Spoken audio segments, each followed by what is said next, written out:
Salut, ce matin j'étais au téléphone avec une dame qui m'expliquait qu'elle avait réussi à tenir le no contact pendant 1 an. C'est-à-dire que pendant 1 an, elle a réussi à ne pas contacter ce bourreau, ce pervers narcissique. Mais ce matin, elle a craqué.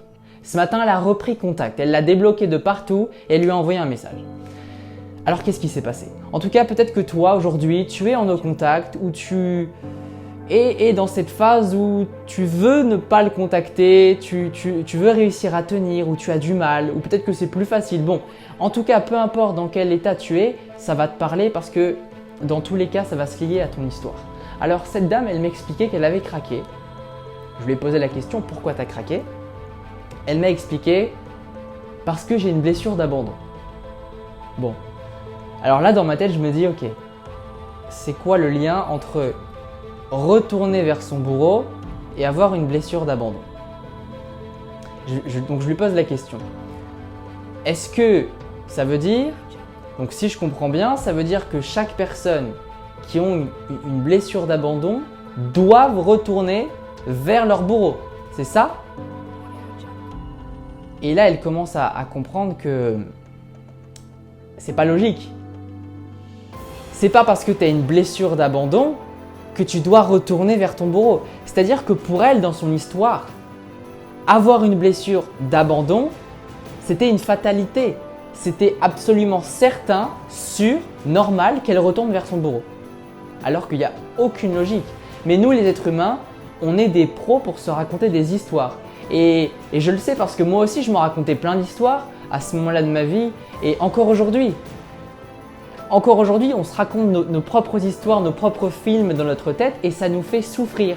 Et parfois, on y croit dur comme fer, alors qu'il n'y a aucun sens, aucune logique, aucune raison d'y croire, mais pourtant, on y croit.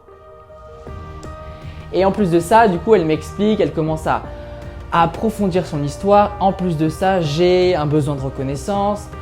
J'ai pas une blessure d'abandon, j'en ai 3 parce que j'ai eu ça avec mon père, j'ai eu ça avec ma mère, et ça n'en finit pas. C'est-à-dire que là, je l'arrête pas, je la stoppe pas et elle me raconte toute cette histoire qu'elle s'est inventée.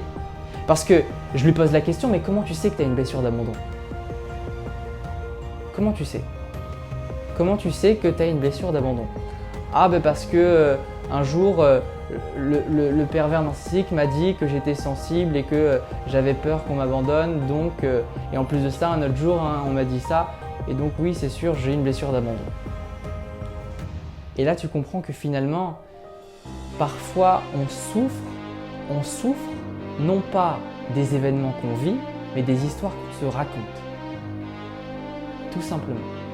Et le message, c'est que si toi aussi dans ta vie, tu as tendance à te raconter des histoires, où tu sens que parfois il y a des émotions désagréables en toi, c'est intéressant de te regarder et de te dire, ok, qu'est-ce que je suis en train de me dire en ce moment? Quelle est l'histoire que je me raconte? Là, ce que je suis en train de t'expliquer, c'est non pas pour dire cette personne-là, elle est bête, pas du tout, parce que plein de fois ça m'est arrivé et ça m'arrive encore, et toi aussi ça t'arrive certainement. C'est juste parce que parfois il faut le voir.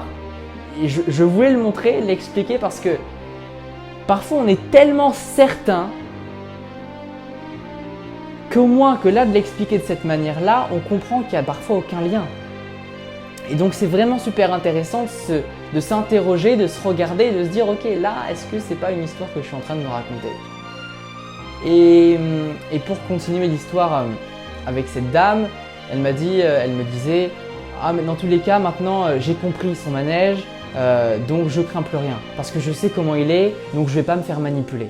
C'est-à-dire que maintenant je lui parle mais en mode je suis supérieur à lui parce que je le comprends, je sais que c'est un manipulateur et donc j'essaie de voir un petit peu comment il fonctionne. Bon, c'est tentant de faire ça, tu sais, quand tu as compris le fonctionnement d'un pervers narcissique, tu pourrais aller pour t'amuser un peu, aller continuer à lui parler et pour te sentir un petit peu supérieur parce qu'il t'a fait souffrir longtemps et là tu veux te… Bon, c'est pas une bonne idée parce qu'encore une fois, tu lui accordes de l'importance. Tu lui accordes de l'importance. Et quand tu fais ça, tu es supérieur, tu es inférieur à lui. Tu es inférieur à lui parce que là, il gagne. Et un pervers narcissique, attention, c'est pas un jeu. C'est-à-dire qu'à force de se frotter trop près, ça va faire mal. Et donc on a beau dire ouais mais je sais comment il fonctionne. Non, moi tu sais longtemps, moi aussi je comprends maintenant. Je comprends tout. Et je sais que toi aussi tu comprends beaucoup de choses. Mais c'est pas pour ça que je vais m'amuser à lui reparler. Pas du tout. Parce que là je lui accorde de l'importance, je rentre dans son jeu. Et en même temps quand elle me dit mais oui mais finalement ça m'atteint plus, moi ça m'atteint plus, ça y est j'ai compris, je peux lui parler tranquillement, ça me fait rien. Mais je sais que finalement si, je sais que ça lui fait pas rien. Si elle y retourne c'est qu'elle a un besoin. Et donc elle a beau me dire je me sens supérieur, maintenant je le fais pour m'amuser, je ressens rien pour lui, je sais que c'est pas vrai. Et à force on a creusé avec elle et on s'est rendu compte que non, c'était pas vrai. On s'est rendu compte que oui, il y avait encore un lien. Et sinon elle le ferait pas ça. Donc elle a beau se raconter des histoires en mode je suis supérieur à lui, je fais ça pour m'amuser, pour me venger. Ben non, tu lui accordes de l'importance donc tu perds. Et à un moment donné, le pervers narcissique, lui, ce qu'il aime, c'est te voir t'approcher de lui. Il aime ça, tu lui donnes de l'importance. Il aime ça. Ça le titille, ça l'excite. Ça l'excite complètement. Et dis-toi que le pervers narcissique, ce qu'il aime, c'est te voir, il aime te manipuler. Et pour lui, tu es faible. Quand il arrive à te manipuler, le pervers narcissique, il se dit « Ah, lui, il est faible ». Et ça le fait jouir, vraiment. Il jouit de ça. Quand il arrive à te manipuler, il se dit « Il est vraiment faible » ou « Elle est vraiment faible celle-là ». Donc à un moment donné, soit tu te laisses marcher dessus, soit tu prends le dessus, tu prends ton envol et tu l'oublies. Tu passes un cap, tu changes tes histoires. Bon, si tu veux savoir exactement comment faire, c'est totalement gratuit, 100% gratuit. J'ai un lien en dessous pour toi, c'est les mails privés. C'est pas pour tout le monde et en plus c'est réservé qu'à 500 personnes parce qu'après mon logiciel il bloque les places donc c'est plus possible avant un an et bon. Tu as le lien juste en dessous, je t'envoie 3 mails par semaine, 3 mails bourrés d'astuces pour comprendre le pervers narcissique et surtout pour apprendre à toi t'en remettre, à te reconstruire, en savoir plus sur toi. Donc si ça te parle, tu as le lien juste en dessous, c'est maintenant parce qu'après ça va se bloquer et ce sera terminé. Moi je te dis à très vite, je t'aime, salut!